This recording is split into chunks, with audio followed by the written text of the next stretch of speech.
প্রিয় ভাইরা আমার, ধর্ম হোক আর রাজনীতি, বিনোদন হোক আর আনন্দ হোক, যেই কোনো নামে যদি শব্দ সন্ত্রাস সৃষ্টি করে বা অতিরিক্ত শব্দ দূষণ করে, শব্দ সৃষ্টি করে মানুষকে অতিষ্ঠ করার কারণ হয়, সেটা কোনো সভ্য সমাজের দৃশ্য হতে পারে না। আমরা সেই ইসলামের অনুসারী যে ইসলামে আমাদের প্রিয় নবী সাল্লাল্লাহু আলাইহি ওয়াসাল্লাম মসজিদে নববীতে তার একান্ত পরিবেশের মধ্যে এক সাহাবী জোরে কোরআন তেলাওয়াত করছিলেন। তিনি তাকে বলছিলেন, তুমি কোনো বধির রবকে শোনাচ্ছ না, তোমার রব সবকিছু শুনতে পান, অতএব তুমি তোমার এই উচ্চ কণ্ঠের তেলাওয়াত দিয়ে আশপাশে মানুষের ডিস্টার্বের কারণ হবে না। আমরা সেই ইসলামের অনুসারী, অতএব ওয়াজ মাহফিলের মাধ্যমেও যাতে কোনো মানুষ অতিষ্ঠ না হয়, মাইক ব্যবস্থাপনা সেভাবে করাটা মাহফিল কর্তৃপক্ষের যেমন কর্তব্য, ঠিক একইভাবে রাজনৈতিক সভা সমাবেশের নামে কিংবা বিয়ে বিনোদনের নামে যদি শব্দ সন্ত্রাস করা হয়, শব্দ দূষণ করা হয়, অতিরিক্ত শব্দ এর মাধ্যমে যদি মানুষকে অতিষ্ঠ করা হয়, তাহলে সেটি কখনো কোনো সভ্য সমাজের কাজ হতে পারে না। প্রিয় ভাইরা, এই জন্য আপনারা যারা তরুণ আছেন বয়সে, আপনাদেরকে আমি অনুরোধ করতে চাই, বিবাহ অনুষ্ঠানকে কেন্দ্র করে, আকিকাকে কেন্দ্র করে, নানা অনুষ্ঠানকে কেন্দ্র করে যে শব্দ সন্ত্রাস আমাদের দেশে হয়, এটি আমাদেরকে থামাতে হবে ইনশাআল্লাহ।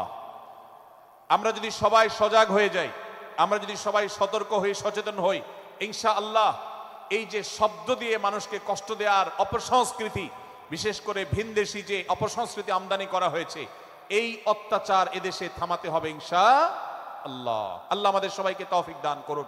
প্রিয় ভাইরা আমার, আমাদের সমাজে আজ যে সমস্ত ভালো গুণের দুর্ভিক্ষ চলছে, ক্রাইসিস চলছে, অভাব চলছে, এর মধ্যে অন্যতম হলো আজ শিষ্টাচারের অভাব। আমাদের সমাজের চতুর্দিকে আপনি দেখতে পাবেন পরিলক্ষিত হচ্ছে। আমাদের শিশু থেকে নিয়ে কিশোর, যুবক থেকে নিয়ে মধ্যবয়স্ক সকল শ্রেণী মানুষের মধ্যে আজ আদব এবং শিষ্টাচারের ভয়াবহ অভাব আমরা দেখতে পাচ্ছি।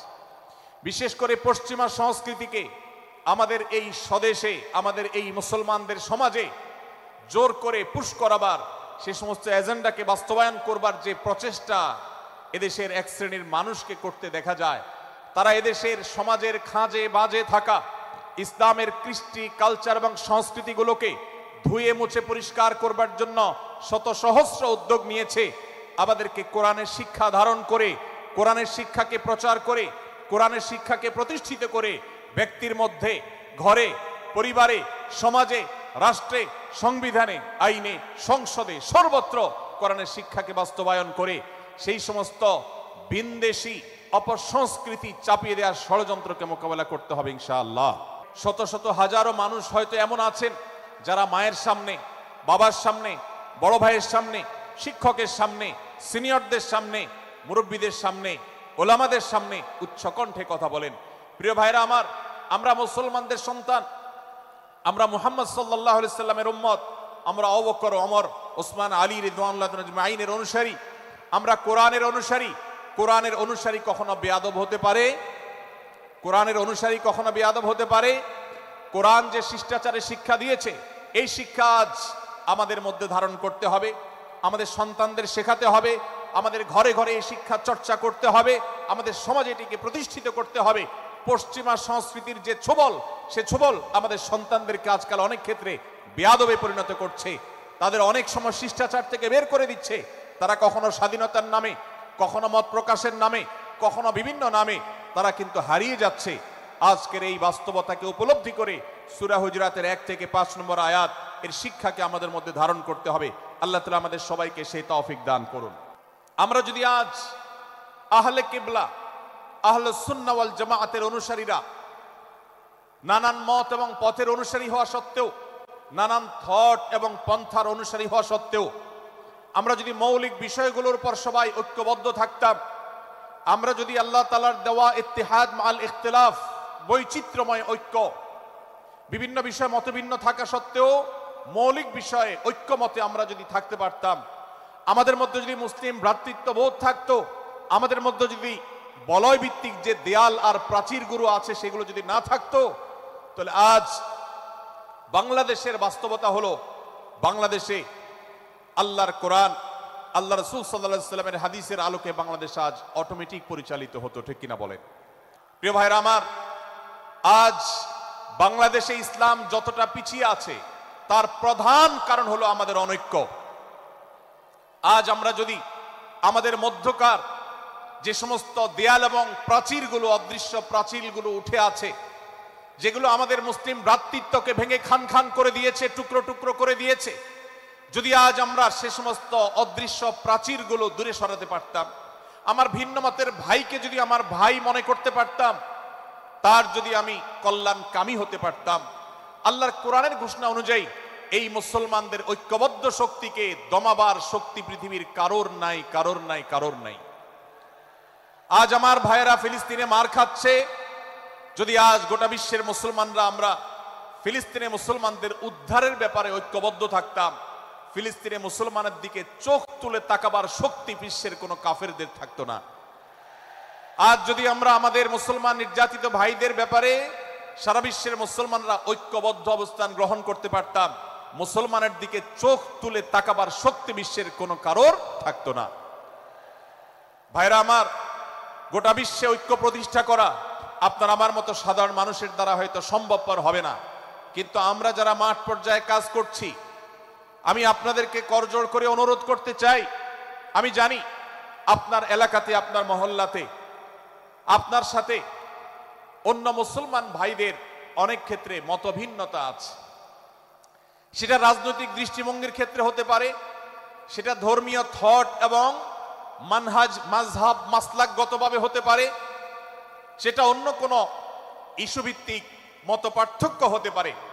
আল্লাহর জন্য, আল্লাহর ওয়াস্তে, আল্লাহর ওই আয়াতকে মেনে আমল করার চেষ্টা করি আমরা। আল্লাহ বলেছেন, ওয়া'তাসিমু বিহাবলিল্লাহি জামিআন ওয়া লা তাফাররাকু, তোমরা আল্লাহর রশিকে সবাই ঐক্যবদ্ধভাবে আঁকড়ে করে ধরো, ঐক্যবদ্ধভাবে আল্লাহর রশিকে আঁকড়ে ধরো, তোমরা পরস্পর বিচ্ছিন্ন হয়ে যেও না। আমরা অনেক ফরজের কথা শুনেছি, নামাজ রোজা ফরজ আমরা জানি, বাবা মার প্রতি সদ্ব্যবহার করার ফরজের কথা আমরা জানি, আত্মীয়তার সাথে সুসম্পর্ক, আত্মীয়তার বন্ধন রক্ষার কথা আমরা জানি, ফরজ হওয়ার কথা জানি, কিন্তু মুসলমানদের ঐক্যবদ্ধ থাকতে হবে এই ফরজের কথা আমরা অনেকেই জানি না। ভাইরা আমার, মুসলমানদেরকে আল্লাহ রাব্বুল আলামিন ঐক্যবদ্ধ থাকার নির্দেশ দিয়েছেন। এই ঐক্যটা এর মানে এই নয় যে সবাই এক মতের হয়ে যাবে সব বিষয়ে। বিভিন্ন বিষয়ে আমাদের মধ্যে মত পার্থক্য থাকবে, তারপরে আমরা একে অন্যের সহযোদ্ধা হব, সহযাত্রী হব, আমরা একে অন্যের কল্যাণকামী হব, একে অন্যের ভালো চাইব। আমার ভিন্ন মতের মুসলমানের কোনো ক্ষতিতে আমি খুশি হব না, তার ক্ষতিতে আমি কষ্ট পাবো, তার সাফল্যকে আমি এনজয় করব, আনন্দিত হব। এটা যদি করতে না পারি তো আমি কখনো খালেস এবং সাচ্চা মুসলমান হতে পারলাম না। আল্লাহ তাআলা আমাদের অন্তরগুলোকে উদার করে দিন, ব্রড করে দিন, প্রশস্ত করে দিন, বড় করে দিন, উম্মার ঐক্যের প্রয়াসী হওয়ার তৌফিক দান করুন, বলুন আমিন। কোন মুসলমান যদি অন্য মুসলমানের সাথে কখনো বিবাদ বিতণ্ডা লিপ্ত হয়ে যায়, দুজন মুসলমান বা দুটি বলয়, দুটি পক্ষ, দুটি গোষ্ঠী মুসলমানদের, তাদের মধ্যে যদি কোনো বিষয় যদি ভুল বুঝাবুঝি তৈরি হয়, ভিন্ন মত সৃষ্টি হয়, একে অন্যের সাথে শত্রু ভাবাপন্ন হয়ে যায়, তাহলে তাদের দুইজনের মধ্যে বা দুই পক্ষের মধ্যে মীমাংসা করবার জন্য কেউ যদি মিথ্যা কথাও বলে, অর্থাৎ আপনি এক পক্ষের কাছে গিয়ে বললেন, ভাই আপনি যাকে এত খারাপ মনে করছেন, যার ব্যাপারে আপনি এতটা রাগান্বিত হয়ে আছেন, আমি তো জানি তিনি আপনার ব্যাপারে অনেক সফট চিন্তা রাখেন, আপনার ব্যাপারে অনেক ইতিবাচক ভাবনা রাখেন, আপনার ব্যাপারে অনেক সুধারণা পোষণ করেন। আপনি যদি একজন মুসলমানের কাছে গিয়ে, এক পক্ষের কাছে গিয়ে যদি এই কথাটা বলেন, বাস্তবে তিনি যদি এটা নাও বলেন, তারপরেও আপনি যদি এই মিথ্যা কথা বলেন, এই মিথ্যা এটা শুধু জায়েজ নয়, বরং এই মিথ্যাটা এর মাধ্যমে আপনি যে তাদের পরস্পরের সম্পর্ককে ভালো করার চেষ্টা করেছেন, এর মাধ্যমে আপনি আল্লাহর কাছে নেকি এবং সওয়াব পাবেন ইনশাআল্লাহ। ভাইরা আমার, তাহলে দুজন মুসলমান, দুটি পক্ষ, দুটি দল, দুটি বলয়, দুটি গোষ্ঠী যদি কখনো ভিন্ন মত তাদের মধ্যে তৈরি হয়, সেটা যদি মারামারিতে গিয়ে পৌঁছায়, সেটা যদি বিবাদ বিতণ্ডা পর্যন্ত গিয়ে পৌঁছায়, আমাদের কাজ হবে মধ্যে থেকে সেটাকে মীমাংসার মাধ্যমে দূরত্বকে কমানো। আমরা কখনো দূরত্ব বাড়াবো না, পারলে দূরত্ব কমাবো। ডক্টর খন্দকার আব্দুল্লাহ জাহাঙ্গীর রহমতুল্লাহ একটা কথা বলতেন, মুসলমানদের বাড়িতে যে আগুন লেগেছে, বিভেদের আগুন, মতবিরোধের আগুন, মতপার্থক্য, এটা মতবিরোধে যে পৌঁছে গেছে, এ আগুন তিনি বলতেন আমি নিভাবার মতো শক্তি আমার নাই, এত পাওয়ার নাই যে বহুদা বিভক্ত মুসলমানদেরকে আমি ঐক্যবদ্ধ করে ফেলবো, এত শক্তি আমার হাতে নেই। কিন্তু একটা শক্তি আমার কাছে আছে ভাই, সেটা হলো যে বিবাদমান মুসলমানদের মধ্যে বিবাদ যেন আর না বাড়ে, বিবাদের যে আগুন লেগেছে সে আগুনে যেন আর ঘি ঢালা না হয়, কেরোসিন ঢালা না হয়, সেজন্য আমি ভূমিকা রাখতে পারি। আমি আপনাদেরকে বিনয়ের সাথে অনুরোধ করতে চাই, যত বিষয় নিয়ে আমাদের মুসলমানদের পরস্পরের মত পার্থক্য আছে, হতে পারে সেটা মাসআলা নিয়ে, হতে পারে সেটা রাজনৈতিক অবস্থানকে কেন্দ্র করে, হতে পারে অন্য কোনো বিষয়কে কেন্দ্র করে, আল্লাহর ওয়াস্তে আপনি বিভেদ মিটাতে পারেন আর না পারেন, বিভেদ যেন না বাড়ে সেজন্য আপনি অবস্থান গ্রহণ করবেন, বিভেদ বাড়ার ক্ষেত্রে কোনো ভূমিকা পালন করবেন না, এবং সব সময় উম্মার ঐক্য প্রয়াস চাইবেন, প্রয়াস চালাবেন, উম্মার ঐক্য চেষ্টা করবেন। আল্লাহর কাছে আপনি যে দোয়াগুলো করেন এর মধ্যে একটা দোয়া যেন এটাও থাকে, হে আল্লাহ আমরা বহুদা বিভক্ত হয়ে গেছি, আমরা টুকরা টুকরা হয়ে গেছি, যার কারণে তোমার ভাষ্য অনুযায়ী ফাতাফশালু ওয়া তাযহাবা রিহুকুম, আজ আমাদের শক্তি শেষ হয়ে গেছে, আমরা দুর্বল হয়ে গেছি। আজ বাংলাদেশের বাস্তবতা যদি আমরা বলি, যে দেশের 90-95 ভাগ মানুষ মুসলমান, সে দেশে আজ হাতে গোনা কিছু নাস্তিক, কিছু ইসলাম বিদ্বেষী, মুসলমান বিদ্বেষীরা, তারা আমাদেরকে আজ উঠা বসা করায়, তারা আমাদের আইন নির্ধারণ করে, তারা আমাদের শাসক নির্ধারণ করে, তারা আমাদের সব বিষয়গুলোকে নির্ধারণ করে দেয়। আমাদের সন্তানরা পাঠ্যপুস্তকে কি পড়বে সেটাও ইসলাম বিদ্বেষীরাই ঠিক করে দেয়। ভাইরা আমার, এই অবস্থার যদি পরিবর্তন চাই তাহলে আমাদের মধ্যকার দূরত্বগুলো কমাতে হবে। এজন্য আপনার দোয়ার মধ্যে আল্লাহর কাছে নিবেদন করুন, আল্লাহ আপনি আমাদের মধ্যকার বিভেদগুলো কমিয়ে দিন, আল্লাহ আমাদের ওলামাদেরকে ঐক্যবদ্ধ করে দিন, আল্লাহ আমাদেরকে ইত্তেহাদ মাল ইখতিলাফ, বৈচিত্র্যময় ঐক্য, মতভিন্ন থাকা সত্ত্বেও মৌলিক বিষয় ঐক্যবদ্ধ হওয়ার তৌফিক দান করুন। সীসাঢালা প্রাচীরের মতো আমাদেরকে কাঁধে কাঁধ মিলিয়ে আল্লাহ এবং তার রাসূল সাল্লাল্লাহু আলাইহি সাল্লামের আদেশ নিষেধকে ব্যক্তি, সমাজ, পরিবার, রাষ্ট্রে সর্বত্র বাস্তবায়নের জন্য কাজ করার তৌফিক দান করুন। সূরা হুজরাতের 12 নম্বর আয়াতে আল্লাহ রাব্বুল আলামিন আমাদেরকে সূরা হুজরাতের 5ম শিক্ষা দিয়েছেন, মুসলমানদের জন্য যা গুরুত্বপূর্ণ তা হলো আমরা কারোর প্রতি মন্দ ধারণা করব না। এক্ষেত্রে ডক্টর আব্দুল্লাহ জাহাঙ্গীর রাহিমাহুল্লাহর একটা উক্তি আমার মনে পড়ে, তিনি বলেছেন যে আজ আমাদের যারা ধর্ম চর্চা করি, আমরা যারা নিজেদেরকে প্র্যাকটিসিং মুসলমান মনে করি, আমাদের সবচেয়ে, হুজুরদের সবচেয়ে পছন্দের গুনাহ হলো মন্দ ধারণা করা, অন্যের ব্যাপারে খারাপ ধারণা করা। অমুক অমুকের দালাল, তমুক তমুকের দালাল, কোনো তথ্য উপাত্ত ভিত্তি প্রমাণ ছাড়া নিছক ধারণার উপর ভিত্তি করে অন্য মুসলমান ভাইকে আমি এরকম নানা তকমা দিয়ে আমরা কবিরা গুনাহে লিপ্ত হচ্ছি।